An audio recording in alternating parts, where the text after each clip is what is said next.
Hi everybody, and welcome back to the small series of reflections that we're gonna continue to be having. And today I just want to dive right in, right? And I wanted to start off by saying that fear is contagious. But here's the thing, so is love, so is faith, and so is hope. Let me put it this way. Have you guys ever been, on the way to a roller coaster, right? And you're super excited to get on, you're really happy, and you're with all your friends or whatever it is, but you're on your way there, right? But then you start hearing all the screams from the roller coaster, right? People screaming, it's like, hey, whatever, you just make fun of it and keep going. But then you see that guy in front of you in line and he's just shaking like, what am I doing here? He does not want to be there. And you start like, hey, I don't know about this. And then you see somebody that's leaving from the ride and they're straight up crying, right? It's horrible. Now, you basically start rethinking your whole life, right? It's like, what am I doing here? This is definitely not the right decision. It's horrible, right? A lot of things going through your mind because that fear started rubbing off on you. Now you have that same fear because fear is contagious. You see other people around you with fear, that automatically is gonna make you feel some type of way and you're not as confident anymore.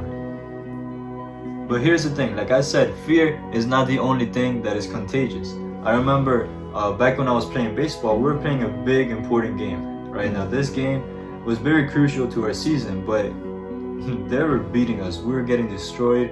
We were down by a lot.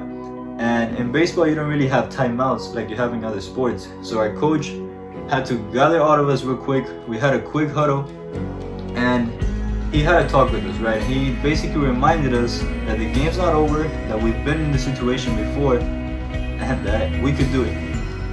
Now this motivated all of us, but it wasn't necessarily his words that motivated us, but it was the hope that we all saw in him. You see, we saw that he believed in us. We saw that he had faith in our team, that he hadn't given up on us. And that hope that he had, rubbed off on each and every one of us. And I know it sounds like some Disney movie type ending, but we did ended up coming back and winning that game, which was very important. But the point is that just like fear is contagious, so is hope. Now, as you guys know, we're now in what we call Holy Week or Passion Week. But the point is that it was Jesus' most important week here on earth, and arguably one of the most important weeks in history. It started off with Palm Sunday, in which Jesus made his entry into Jerusalem, and it covers a lot of events throughout that week, ending up on Easter Sunday when Jesus resurrected. Now the question is, why is this week so important? There's one simple way to answer this question, and it's that it was all about the single most important person to ever walk on this earth, Jesus. But another way to answer this question is that it fulfilled a lot of the prophecies about Jesus during this whole week. And we're going to be looking at just two prophecies that were fulfilled during this week of Jesus' life. The first one is in Zechariah chapter 9, verse 9, and it was written about 500 years before Jesus. And it's a prophecy that Jesus will be riding into Jerusalem on a donkey. And this prophecy was fulfilled in Matthew chapter 21, verses 8 through 11. But we could also see this in Luke chapter 19, verses 35 through 37, and John chapter 12, verses 12 through 15.